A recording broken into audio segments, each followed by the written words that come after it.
तो हमने गौर करना है कि मेरी ज़िंदगी को कौन सा महरक चला रहा है। आज का जो हमारा टॉपिक है, मुझे कौन सा महरक चला रहा है। कल जो हमने बात की वो ये थी कि असासे जुर्म तो नहीं चला रहा। मैंने आपको बताया है कि महरक क्या होता है। इसका मतलब है उभारने वाला, चलाने वाला, तरगीब देने वाला और रहनुमाई करने वाला, पाबंद रखने वाला, हरकत और सिमत का रुख तब्दील करने वाला।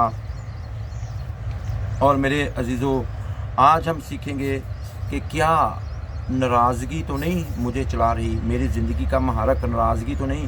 मैंने यही सीखा कि सबसे नाराज़ ज़िंदगी बसर करनी है। मैं मुआफ़ी के साथ कहता हूँ कि कई लोग थोड़ी देर के लिए खुदा से दुआ करते हैं, जब उनका मसला हल नहीं होता तो सारे नहीं, लेकिन कुछ लोग यूँ कहते हैं मैं तो खुदा से नाराज़ हूँ, खुदा ने तो मेरी दुआ का जवाब ही नहीं दिया। मैं जो कहता हूँ मेरे लिए खुदा करता ही नहीं है, तो मैं खुदा से नाराज़ हूँ। खुदा आपको नहीं पता, खुदा बड़ा है, आपके लिए क्या अच्छा है क्या अच्छा नहीं है ये खुदा को पता है। वो खुदा से भी नाराज़ हो जाते हैं। तो बहुत से लोग ऐसे हैं, मुआफ़ी के साथ मुझे खुदा माफ़ करे, सारे नहीं लेकिन बहुत से लोग ऐसे हैं। क्योंकि मैं पास्टर हूँ तो मेरी कई लोगों से मुलाकात होती है, तो कहते हैं मैंने दुआ करना छोड़ी है खुदा, तो इस तरह से मुझे जवाब नहीं मिला। तो भैया आपको जवाब मिला है, आपको पता नहीं चला। खुदा हर दुआ का जवाब हाँ में नहीं देता, कई दुआओं का जवाब खुदा ना में भी देता है। पौलुस रसूल कितने बड़े खुदा के रसूल हैं, उन्होंने 3 बार दुआ की। जब दूसरा करंथियों 12 बार पढ़ते हैं, उन्होंने कहा कि ये अबलीस का कासद मुझे कांटे की तरह चुभता है, इसको निकाल दिया जाए। तो खुदा ने क्या जवाब दिया? उन्होंने कहा मैंने 3 बार दुआ की। खुदा ने कहा मेरा फ़ज़ल तेरे लिए काफ़ी है, मैं तुझे फ़ज़ल दे दिया है। कभी कभी कई चीज़ों में हमें वो मुश्किलात में से गुज़रना है, वो मुश्किलात हमारी ज़िंदगी में रहती हैं। तो आज तक उनके इस मसले का हल जिसके लिए उन्होंने दुआ की, वो इब्लीस का कासद क्या है जो कांटे की तरह चुभता है, उनको आज तक किसी को आलम को पता नहीं चला। कोई कहता है जी वो कमज़ोरी थी, कोई कहता है आंखों की बीमारी थी, कोई कुछ कहता है, कोई कुछ। अभी तक किसी को हल नहीं मिला।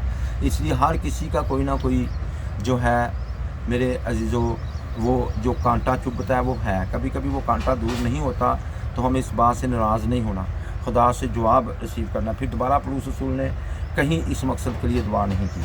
तो इसलिए मेरे अजीज़ों, खुदा ना में भी जवाब देता है, खुदा हाँ में भी जवाब देता है। इसी ना खुदा से नाराज़ हो ना एक दूसरे से नाराज़ हो। कभी कभी हम किसी के पास बड़ी उम्मीद लेके जाते हैं, वो जवाब हमें ना में मिल जाता है तो हम उससे नाराज़ हो जाते हैं, किसी ने ये मेरी बात क्यों नहीं सुनी। ना, इस तरह से ना करें। और कभी कभी हम अपने साथ जो मेरे साथ बदसलूकी हुई है, हम उस बदसलूकी को पकड़े रहते हैं और उनसे पीछे नहीं छुड़ाते, और मुआफ़ करके उनको भूल जाने की बजाय अपने ज़हनों में दोहराते रहते हैं। नाराज़गी से मुतासर बाज़ लोग एक सख्त खौल में बंद हो जाते हैं और होने वाली बदसलूकी को अपने दिल में बैठाए रखते हैं। बाज़ लोग इंतहाई बदमिजाज हो जाते हैं। कभी कभी देखें बड़ी बदमिजाजी से लोग बातें करते हैं, तो आपको पता चलेगा इसके अंदर कोई ना कोई नाराज़गी बैठी है। उसका मूड ही आपके साथ सही नहीं होगा। आपका चेहरा उसको देखें, पता चल जाएगा कि इसके अंदर कोई ना कोई बात है। बेटा है, बेटी है, शौहर है, बीवी है, भाई है, बहन है, माँ है, बाप है, उनके अंदर कोई ना कोई नाराज़गी बैठी होती है, फिर चिड़चिड़ेपन से बात करेंगे। तो मेरे अजीज़ों, इन चीज़ों से बचें। उनको वो चला रही होती है, वो सख्त खौल में बंद रहते हैं, वो चीज़ को अपने अंदर बैठाए रखते हैं।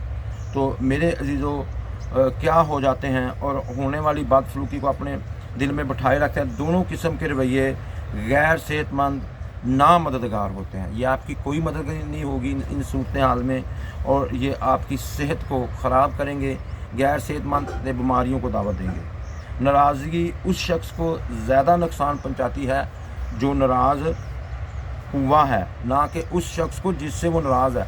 जिससे वो नाराज़ है, बाज़ का तो उसको पता ही नहीं मुझसे ये नाराज़ है, और जो नाराज़ हुआ है वो अपने आप को नुकसान पहुंचाता रहता है, और वो इन बातों को भूल भी क्या होता है जिससे आप नाराज़ हो, और वो अपने मामूल की ज़िंदगी बसर कर रहा होता है। जबकि वो शख्स जो नाराज़ होता है वो अपने आप को रंज और नाराज़गी में उबलता रहता है, और वो बार बार उस चीज़ में जाता है और बार बार अबाले खाता है, जैसे हंडिया अबाले खाती है। जो नाराज़ शख्स होता है वो अबाले खाता है, तो वो उसके लिए बहुत नुकसानदेह है, वो बहुत सी बीमारियों का शिकार हो जाता है।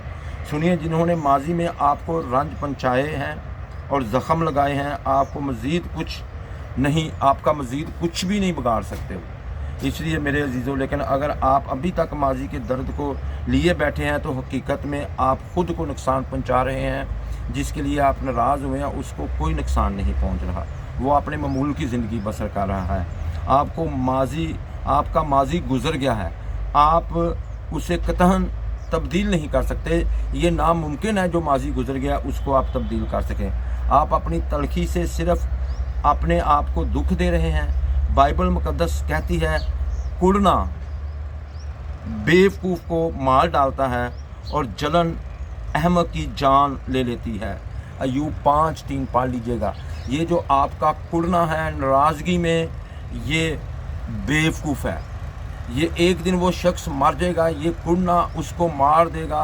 आज बहुत से लोग कुड़ रहे हैं कि इसने मुझे क्या कह दिया, उसने मुझे क्या कह दिया, समाज ने क्या कह दिया, मेरे बहन भाइयों ने मुझे क्या कह दिया, उसमें कुड़ रहे हैं और वो कुड़ कर मर जाएंगे। ये कलाम कहता है, मैं नहीं कहता।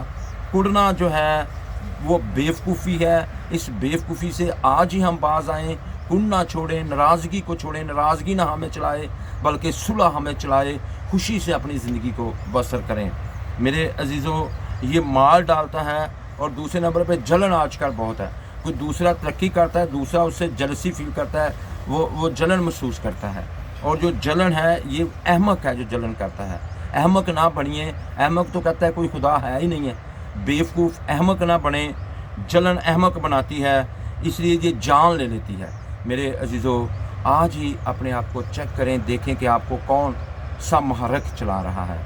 सो अपने आप को तब्दील करें, जलन को छोड़ें, कुड़ना छोड़ें, नाराज़गी को छोड़ें, सुलह करें और अच्छे तरीके से अपनी ज़िंदगी बसर करें।